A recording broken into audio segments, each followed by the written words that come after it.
As the Trump administration continues to unravel the historic change between Washington and Havana, we're now hearing from the former U.S. Commerce Secretary. Carlos Gutierrez spoke exclusively with Local 10's Hot Vela as Cuba's International Business Fair got underway.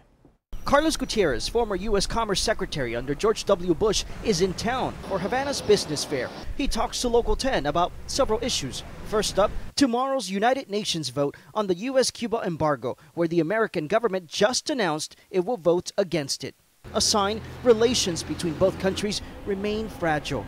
Last year was the only time the U.S. abstained from the vote. We're going back in history in a way, as opposed to looking forward to what the relationship can be. Gutierrez addressed the migratory changes the Cuban government unveiled over the weekend that ease travel for Cubans living abroad.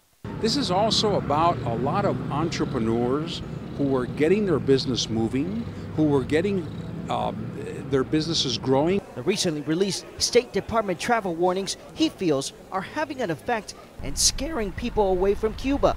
The warnings are the result of the ongoing investigation where American embassy workers claim they were targeted by some sort of attacks. I have not heard an explanation of what happened, who did it, and what was the motive.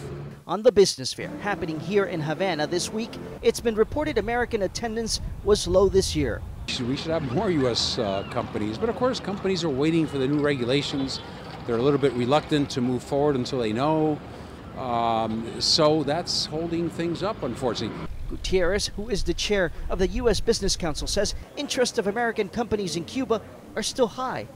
But the reality makes it difficult, and he's not very hopeful things will get better. It almost seems like the best that we can hope for is for things to stay as they are. I'm Hot Vela, Local 10 News, Havana.